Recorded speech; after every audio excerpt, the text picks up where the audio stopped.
Hey, so I went to visit my grandkids today, and the cool thing that happened is they knew I was showing up, right?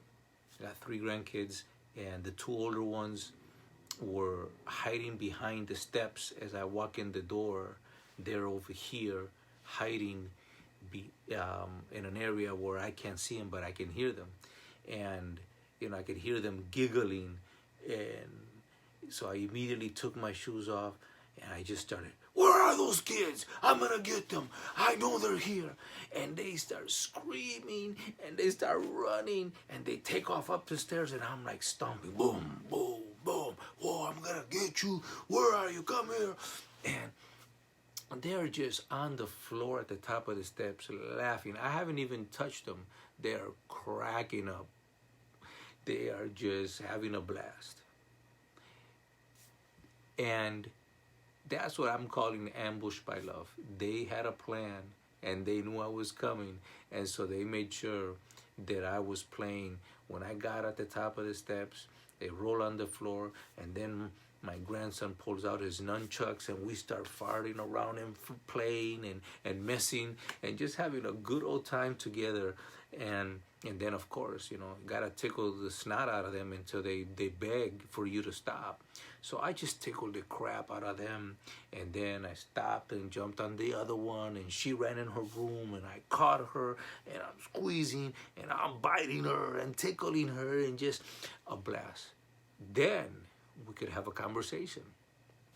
That's called the dad effect, and so science has proven that we as men, when we rough play with our children, it has a positive effect upon the kids. On girls, it actually teaches them physical boundaries. On girls, it has a psychological effect that develops a stronger work ethic. On girls, it has a positive effect that they learn. So, do you know why the importance of boundaries? Because, man, thank you for letting me know that audio is bad. Let's see if we can correct that. Testing 1, 2, 3.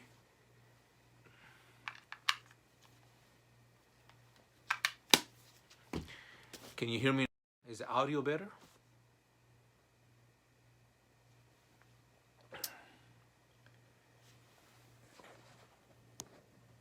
Testing 1, 2, 3. How about now? Hello. Okay. I hope this fixes the audio. I don't know, but I'm gonna try it. Okay. So, real quick, I got ambushed by love because my grandkids were waiting for me and they were hiding behind the steps. And when I showed up, I took off my shoes really quick and I started chasing them and screaming, "Where are they? Come here, I'm gonna get you." And they ran, and at the top of the steps, they just threw themselves on the floor waiting for me to roughhouse them and tickle them and just pick them up and rough them. And, it wasn't until we got that done that the conversation started. Then they're all cool and then they can talk to me. So this is the dad effect. When we play rough with our kids, our daughters learn, they develop a better psychology. They develop a stronger emotional attachment and a comprehension for what their boundaries, their bodies are, and how to keep people away. They learn delayed gratification was an absolute must-have if your kids are going to be successful in life. Why do I say that? Because delayed gratification causes you to have strategy towards a compelling future. It's the opposite of entitlement. Today we have too many people that are entitled to something. So when dads are not home, when fathers are absent. And absent, I'm talking about either a divorce, you don't have enough visitations, or you're actually a father and you're home, but you are not an engaged father. You don't know how to connect to them. You don't know how to stand up for your own, proper ways of educating your children. And so we're there in figure, Or worse, you're a freaking gamer and you spend hours on playing games. And so instead of being invested into the kids that you brought onto this earth, you're gaming it. You know, that's I'm not judging. I'm simply saying that if I make a commitment to have kids, I make a commitment for life to be the father of those kids. But the bigger issue here is not so much how you're operating, because I really want to talk to you about the dad effect. The the the the reason why my grandkids were so ready to just be active participants in this is because think of the joy that that brings them, right? Think of why do they want to play that way? Because they need it psychologically, they need it emotionally, and they need it spiritually. Yeah, spiritually. This is because you have to have all of those pieces for you to grow up to be a healthy and whole human being. And science, there's 70 different documented areas that when we fathers are involved in the life of our children, we have a positive effect upon children. So girls, they, as I already said, they're psychologically better prepared for school. They're better prepared for dealing with chaos and with problems in life and in the job. Proven that teen pregnancies in girls drops because fathers are involved in their lives. You know what else? They learn better conflict resolution, which is something that women are not very good at. Um, the ADD in girls drops by 15% just because of dad involvement in their lives. Now let's talk about boys. Boys are much more affected in a negative way by not having the fathers. So that's why we see all this Black Lives Matters. That's a lot of entitlement. That's why you see all these other effects where they can destroy property that's not theirs and then claim that they have the right to do it. That's another form of entitlement. But when kids have their fathers in their homes, you know what they learn? They learn how to respect other people's property.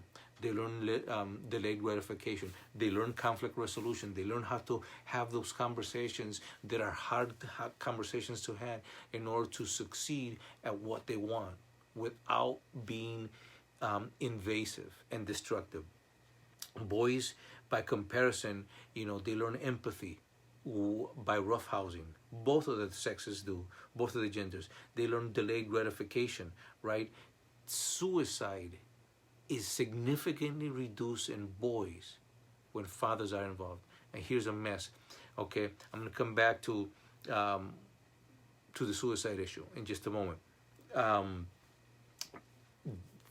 Entrepreneurship is something that is developed in boys and girls when a father's involved and they play the rough house, and because you have to take risk and you learn the delay those risks. You learn how to take proper risk because you know how fathers are, right? So the way a father plays with his kids is, okay, that's all rough. So you say you got 4 kids, right? And you're rough housing with all 4 of them. One hurts the other. You still are managing all of them, or you stop the game long enough to lay down the law, and then you go back to playing. And then the one kid that was a perpetrator that hurt somebody, one does not get to play. He gets to sit out. Guess what happens? The kid learned that by screwing up and forcing his own agenda, that dad is a disciplinarian, says, you know what, you don't do that here. Then the kid learns, if I want to be a part of this game, I need to learn how to behave. These are important pieces that everybody is learning when a father's involved. Moms don't roughhouse, and I'm talking about in general. And there's principles about manhood that are learned through the father interaction. Okay, and here's a bigger one. 40% Kids that have ADD drops by 40% when fathers are involved. Yeah. So is it spiritual? Is it physical?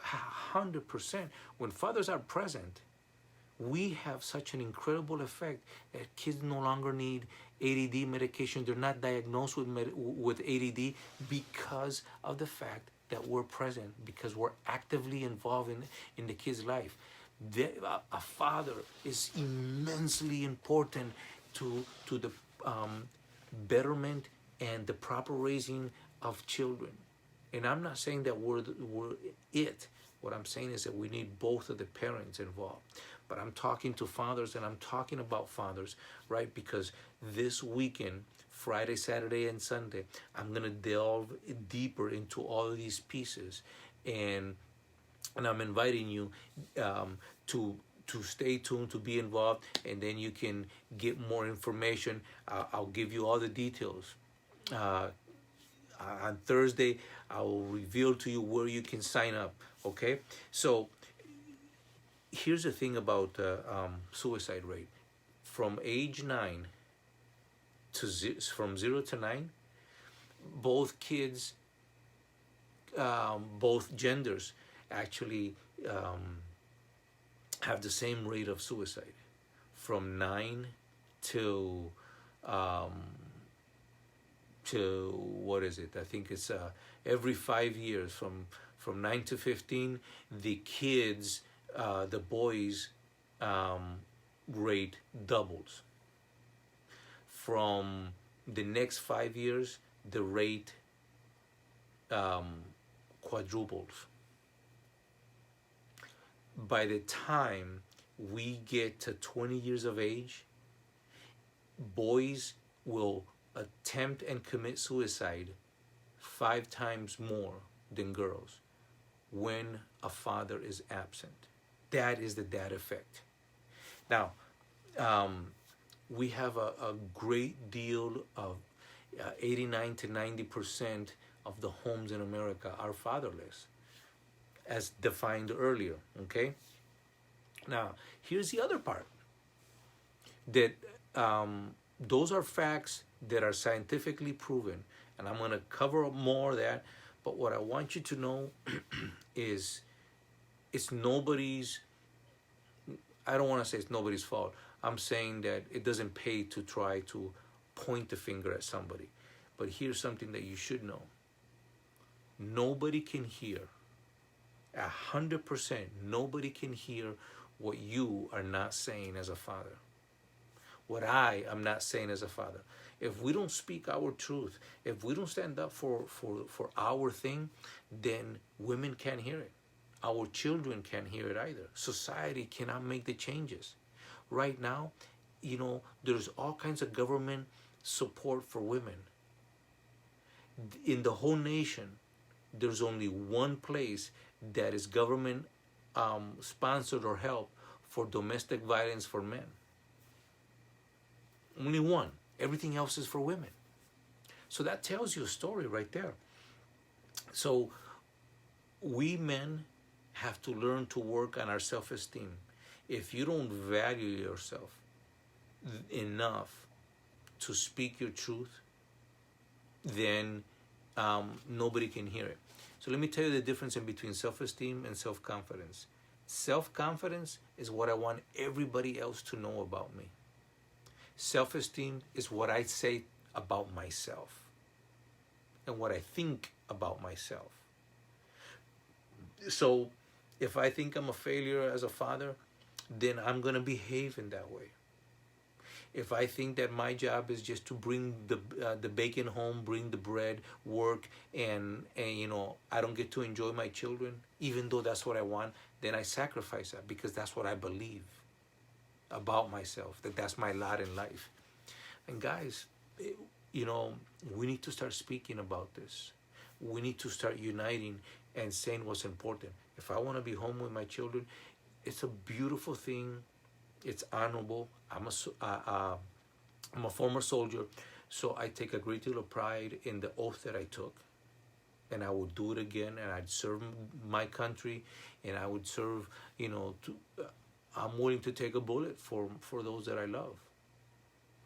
I understand the risk behind it, but that's my choice.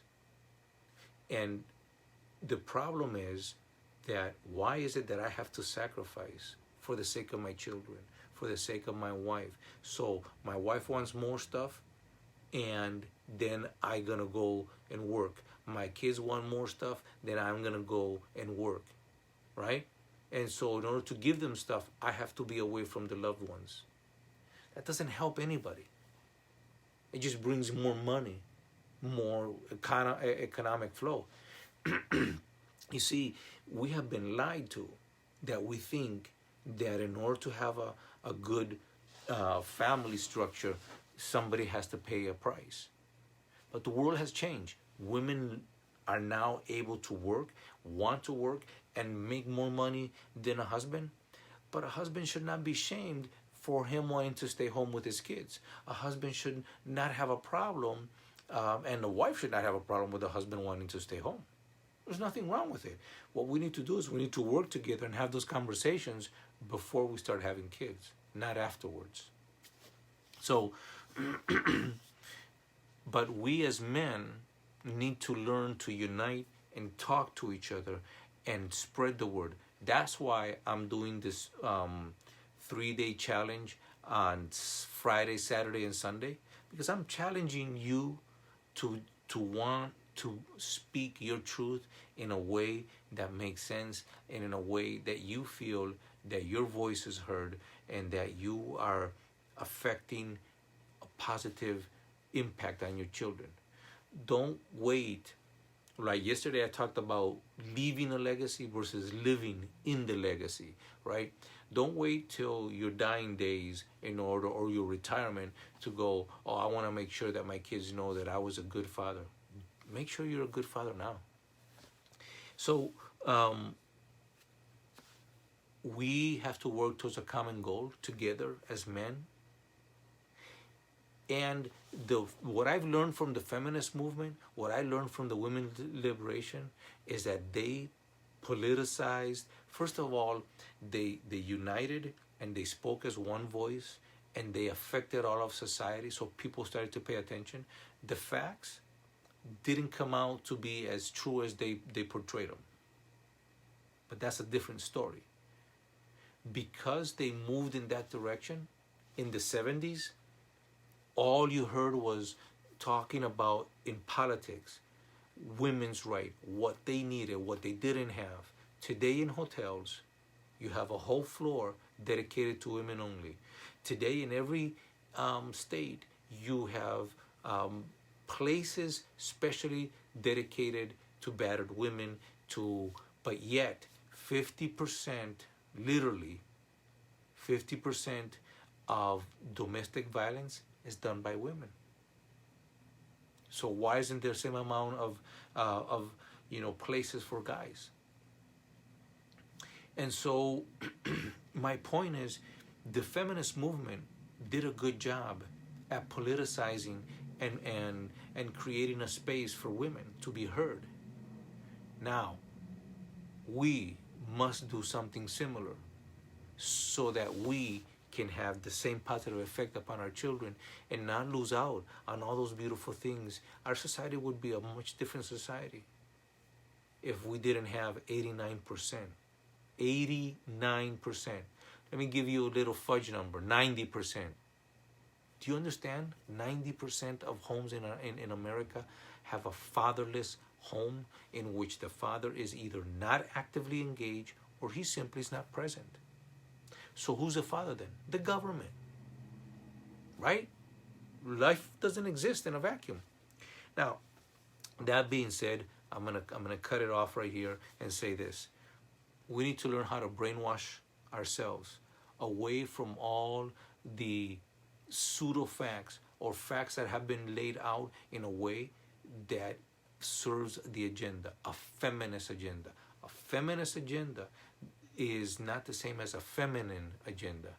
And that feminist agenda comes from a socialist Marxist agenda.